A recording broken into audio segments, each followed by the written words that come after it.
in collaboration with the Cyprus Mail. This is the Cyprus News Digest with Rosie Charalambous.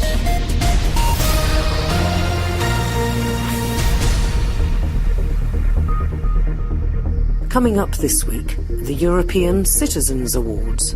And we need to give the message that we have people, they are very active for the peace in Cyprus, for unification in Cyprus.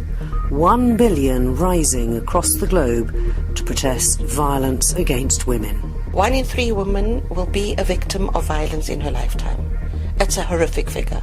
It could be you, me, your neighbour, your mother or your daughter. And we'll talk to the Cyprus Medical Association about Cyprus' extremely high rate of Caesarean sections and use of antibiotics. We discussed this and we asked them that they have to make changes. But it's a very difficult issue to handle because this is individual choices.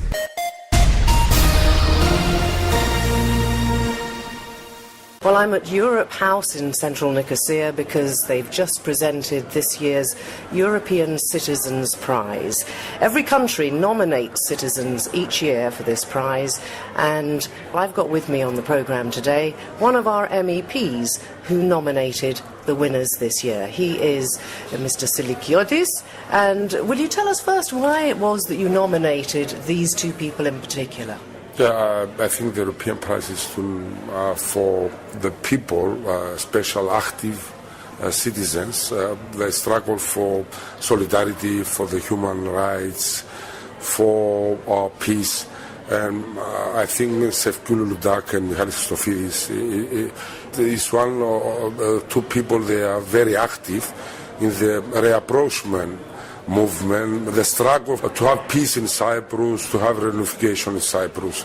Sefkulu Ludak is a well-known journalist. She did a lot, very hard work for the finding of the mission people, for both sides, Greek Cypriot and Turkish Cypriot. She's a well-known journalist. She wrote since decades for peace, for reunification in Cyprus. Michalis Christofidis is not an active citizen. He is poet. He wrote many poems in both language, and he is very active in this reapproachment movement since also decades of a year. And I think it is also one message through this. They're giving the prize to these people that in Cyprus we have problem, we have the division, and we need to give the message that we have people, they are very active for the peace in Cyprus, for unification in Cyprus. And Sefkulu Ludak and Michalis Christofidis, they are two of the people, they can give this message in the best way. When it comes to nominations, do the Cypriot MEPs get together and agree on a nomination, or are there more nominations, and then who chooses the winner? Yeah, every MEP can make one proposals. We have different proposals. Okay, we try to have a common proposal sometimes, but last year it happens. But it's one committee in the European Parliament that decides for all the nomination of the countries, and depends who proposes, what is the life of the people. And I think it's for us, together, I and Douglas Hadjigeorgiou, we make these common proposals. Were there any other nominees this year? No, the nomination is from each country, for each member state. Yeah? But the other MEPs from Cyprus didn't put up different names? Yeah, they put different names, but the committee in the European Parliament decides to nominate these two, Sefkulu Ludak and Michalis Christofidis. Well, I spoke to Sevgul afterwards. She wouldn't talk to me on record because she said she was too emotional. Did she tell you how she feels having been awarded the European Citizens Prize? Yeah, I think... Okay, I know Sefkulu Ludak since 25 years, and I think never she tried to take any prize what she do. And I think what we do is the minimum for Sefkulu Ludak, and I believe also Cyprus Republic, also other institutions in Cyprus, they must give the prize to Sefkilutak for all this action he done, especially for to find finding missing people. You know? She has worked very hard for many years. Nicholas Silikiodis, MEP for Cyprus, thanks for joining me. Keep up to date with events in Cyprus and around the world with the Cyprus News Digest. Saturday, of course, is St. Valentine's Day. Lovers across the world will be celebrating. But 1 billion people will also be rising in a revolution to stop violence against women. It happens every year on St. Valentine's Day, the 14th of February, and the centre of Nicosia is going to be, I dare say, awash, not just with women, but with people who support the whole idea of preventing and putting a halt to the global issue of violence against women. One of the organisers of the Cyprus event is Magda Zenon. She's with us now. Magda, the history first of 1 billion rising, because this is something like 1 in 3 of the global population. 1 in 3 women will be a victim of violence in her lifetime. It's a horrific figure. It could be you, me, your neighbour, your mother or your daughter. It started off on a whim almost, but for the last 3 years, in fact, 1 billion in 186 countries together have stood together to make more people aware that there's violence against women and it's got to stop. It's got to stop. So what are we doing in Cyprus? In Cyprus, I'm here in my capacity as the Vice President of the Cyprus Women's Lobby. We put together an event of marching through a meeting at Phaneromeni Square in Old Nicosia, walking up Lithra Street and down on Asagoru. We will be accompanied by, I think it's 6 women drummers, wearing T-shirts with the logo of 1 Billion Rising, with flyers. We don't expect only women, because violence against women is not just our problem. It's a societal problem. We've got to be together to make sure this is combated.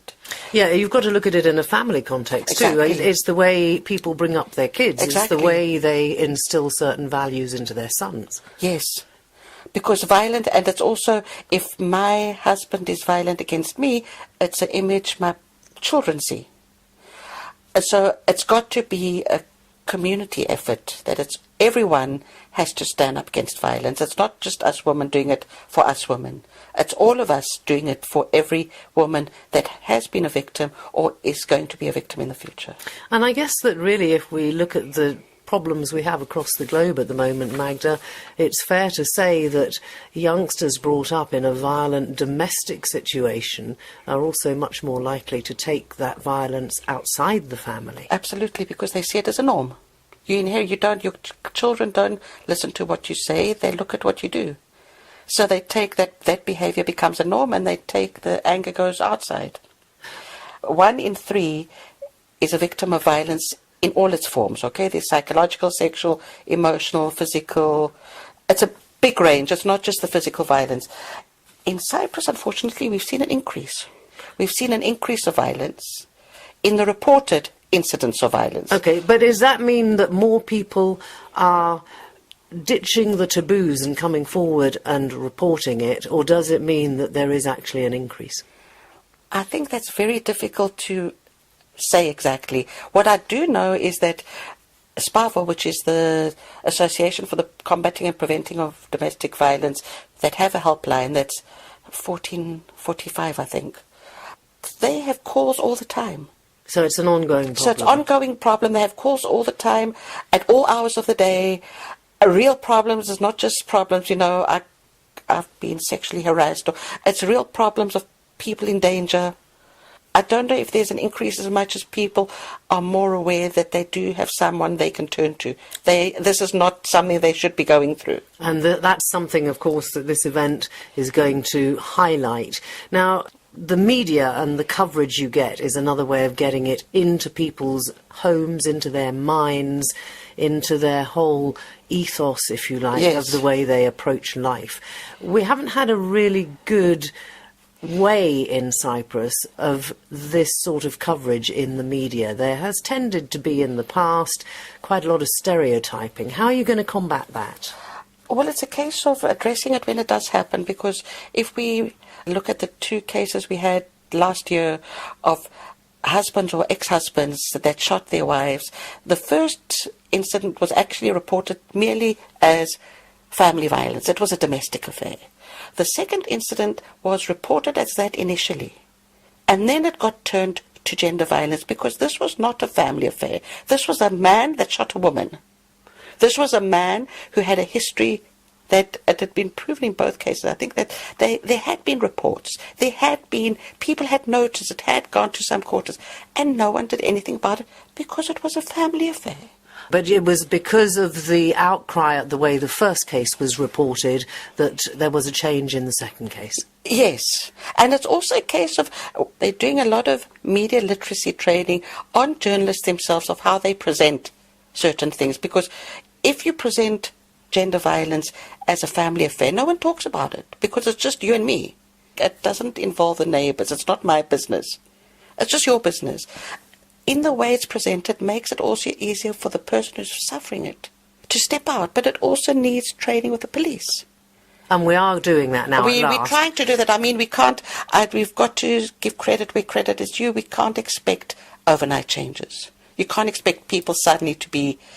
There is an increase in awareness, but we need to be more aware of it in our home. Well, you're going to be doing that on Saturday. Remind us where and when, and I hope a lot of people are going to turn out for at least, an hour and march with you. It's an hour and a half. It starts at 11. Meet us at Van Romani Square. We'll walk up Lithra Street, down on Asagwaru. Join us. It's a 1 billion rising for a revolution against gender violence. So please, every voice counts, man, woman, children. We have to stop it. No one deserves to be a victim of violence in any form. We all deserve to feel safe. Magda Zenon, thanks for joining me. Get in touch with the Cyprus News Digest by emailing cyprusnewsdigest@gmail.com. In other news making the headlines in Cyprus this week, the Reform Commissioner Konstantinos Petridis has outlined a whole raft of reforms which aim to offer a better public service. Paphos former mayor Savas Vergas is now behind bars, having pleaded guilty to several charges that include bribery and corruption. George Lagotripis, the Minister for Energy and Commerce, has said he's not happy with the retail price of fuel and basic consumer goods. He said consumers should vote with their feet and make astute choices when it comes to doing their shopping. And there's bound to be some fallout after it was revealed by Polydis newspaper that some 126 currently serving state officials will, as of this month, start receiving pension cheques for posts that they previously held in the state sector. The cost of these pension payouts is estimated at around €2 million a year. President Anastasiadis and House Speaker Yanagis Omiru said this week that they would be waiving their entitlement to an MP's pension, at least while they are currently employed in their positions as President of the Republic and as House Speaker. There hasn't been any news of any of the other 126 saying anything of the sort, which will doubtless go down rather badly with all the crisis-hit people who are struggling to make ends meet. You can subscribe to the Cyprus News Digest on iTunes for free and get the program downloaded to your phone or tablet so you can listen anytime, anywhere. The European Union, and in particular the Euro Health Consumer Index, issued a new report last week, and Cyprus came 25th out of 36 countries around Europe for 2014. The score was comparatively low because of several things that were flagged by the EHCI. With me on the programme today, I have a board member of the Cyprus Medical Association, Dr. Stavros Stavrou, to discuss the report's findings. Stavros, first of all, 25th out of 36, and I think one of the things that came out of the report was that we haven't really improved very much over last year. What do you make of this? First of all, definitely we didn't improve because in our country we have financial crisis, so the government spending is less and the private spending is less, so of course the quality will go down. and the indexes will go down. So the improvement is clear why you don't have it. So for the position, you have to take into account also the amount of money that is spent in the healthcare sector. The average European spending is 9.3 of the national gross product, and in Cyprus it's only 7%. So there is a significant shortfall from the average. And actually, if you see the report that you are mentioning, the amount of money that we are spending and the position that we get with the indexes of health, we are among the 3-4 better countries. So there are only some Scandinavian countries that they are performing better if you compare with the amount of money we are spending per capita in the health indexes. So a lot of indexes are not at the spot that we would like them to be, but at the same time there is lack of funding. So it's an issue to decide to make the national health system, to make the spending more organized and more focused. But over the years, all the proposals for the National Health Scheme have come up against a lot of opposition, if you like, both from within the government sector but also from the private doctors. Yes, there is opposition. There is opposition because doctors are not sure what will happen with them, with their income, with their way of working. Maybe they will face bureaucracy to fill papers. So there are concerns from the doctors.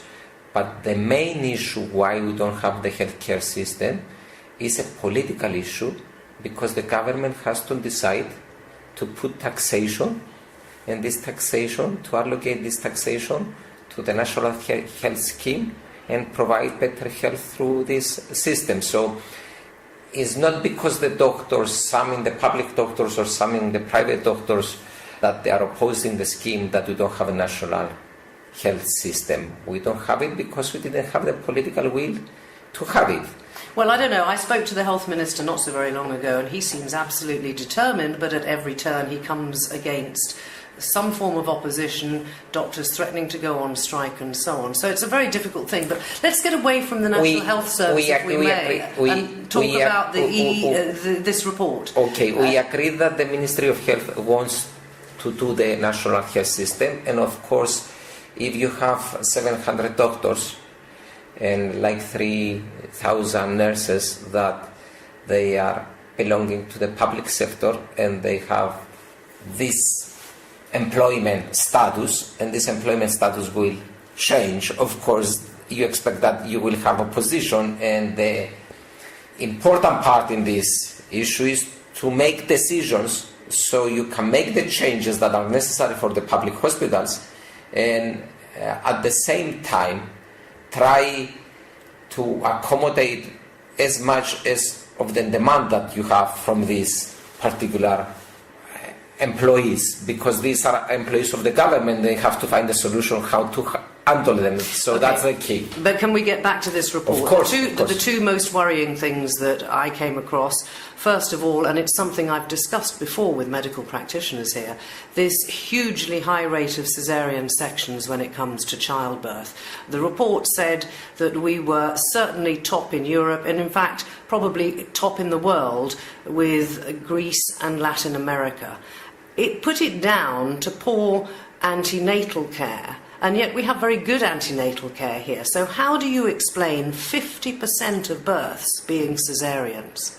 I think we discussed this issue in the past with the scientific organization of the gynecologists, and it's difficult to come externally and impose measures to improve it.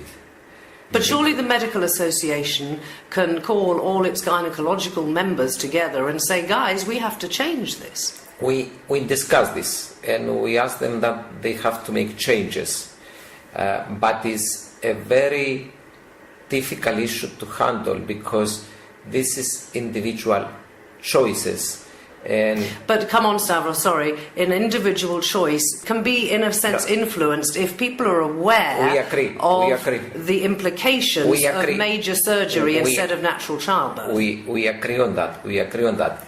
But when you have very fragmented places that they take place, these deliveries, and you have one clinic with 2 doctors, 3 doctors, and you don't have big institutions that you will enforce general policy and guidelines, then when I say is something personal, when it comes between the doctor and the patient, then of course the doctor is powerful there and can change or modify the decision or can accept the will of the patient without trying to convince the patient that it's better to have a normal delivery than a cesarean section. So the way it's organized, this section is difficult to come from outside and put regulations. What do the Gynecologists Association say about this?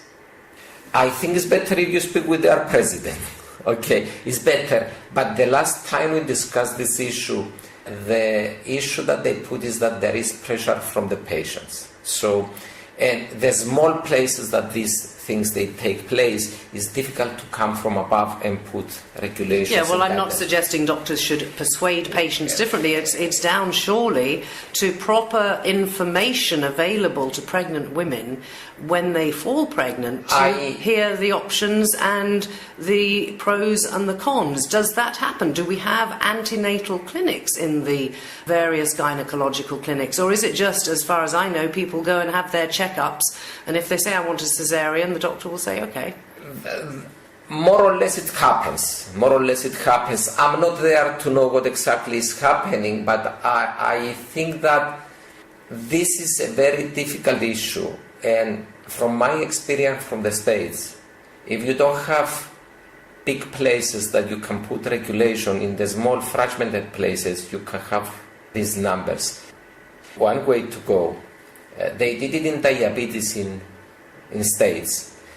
They give credit to the ones that they do well, so you can have a program that you will give credit to doctors that they get the less cesarean sections, so everybody would like to be in the top good ones, that they don't do so many cesarean sections. So it's not by trying to impose a negative impact for a doctor that does the cesarean section, is try to improve the best ones, and then the others, they will follow. That's the way. But the Medical Association does have, I presume, figures and statistics on, for example, individual clinics, and there must be some. No, this is shouldn't it have? No, this goes to the Ministry of Health. It's regulated by the Ministry of Health. But you don't have access to those records? If we ask them to give us the numbers, I don't think that they will tell us we don't give them to you. So it is something maybe the Medical Association... Yes, we can have access to them. Yes, we can have access to them. The other big problem, and it's one I've spoken about probably for the last 20 years here in Cyprus, is overuse of antibiotics. That is a huge public health issue, because we all know that if people begin to become immune to the effect of antibiotics, if there's some sort of resistance, then public health as a whole is going to suffer. Now, that is something that must concern the Medical Association. Why are we still prescribing so many antibiotics, very often for conditions that will not even be helped by them? Okay. The same thing with the cesareans and the antibiotics. Of course we can do better. There are explanations for this. The thing is that practically the patients here, they don't have, in a lot of cases, they are family doctor, they are personal doctor to take care of them, and they go incidentally to the doctor when they are sick. So if you don't have continuity of care, if you don't expect that the patient will come back to you, comes when he is sick, you don't see him on a regular basis. A lot of cases that are grey zone, and you can use the weigh and watch and decide later on for antibiotics. A lot of doctors are concerned that they may lose the patient, will not come back, and to be on the safe side, they write it. So we're talking actually about how many doctors out of the, and we have the largest, along with Greece, percentage of doctors per population, I think. No, percentage of doctors, we are in the middle. So I think the lack of family doctor and continuity of care contributes significantly to this. But we are also, therefore, from what you've said, looking at the fact that a proportion of doctors are more concerned with their income than what's best for the patient. No, that's not correct. That's what But I you said that if they don't give a prescription, then maybe the patient won't come back. No, the opposite. The opposite. I said the opposite. If you have a patient that you know him, that will come back to you and you tell him, okay, in 2 days if you are not better, if you continue to have fever, if you have chills, if you got worse, you come back and I'll see you again, and then you can prescribe at the second step the antibiotic. You can wait, okay. But a lot of doctors that they see the patient once and they don't know that they will have follow-up, okay, they give the prescription to be on the safe side. So it's not because of financial issue come again back to get another visit. But that's not good medical practice, is it? Let's be honest. They should come clean with the patient and say, listen, I don't think antibiotics are going to help you here. No, this is a theoretical way. It's far above what is happening in practice. There are a variety of patients that they come in your office. There are patients that are isolated somewhere. They don't have the financial ability to go to the doctors. Maybe they are eligible for the government, for the public hospitals, and they don't go there. Okay, you see them once, you don't know them well, and then you decide to give antibiotics to be on the safe side. Is not in the medical decisions. You cannot go back from the statistics and on an individual basis you did a mistake or not, because it's very heavy burden on the side of the doctor to decide to give antibiotics or not. Okay, can we find... If you are late to give antibiotics on a case, the patient may deteriorate significantly and go to the hospital. So I think there is space of improvement, but it's not because you write a prescription, you get a financial interest out of that prescription that you write.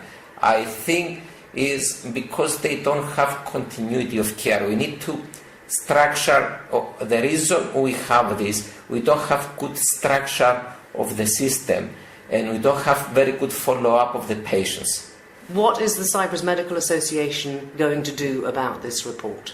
I think the issue will get better if we get the national health system, and of course you will tell me maybe in 10 years we'll not going to have another. The other issue that you can do in this, because again you cannot put restrictions how they write is to educate more the doctors, to feel more comfortable to go with the wait and watch approach than write the prescription right away. And this comes with more and more education. We don't believe that with regulations you can modify, and there are no guidelines international how to do that, and when they are from international organizations, these are guidelines, it's not regulation, do it this way. No, but guidelines are very important for doctors, and the Medical Association surely should be at the forefront of issuing those guidelines. The education and guide the doctors how to follow the guidelines, that's a way to go. Dr. Stavros Stavrou, board member of the Cyprus Medical Association.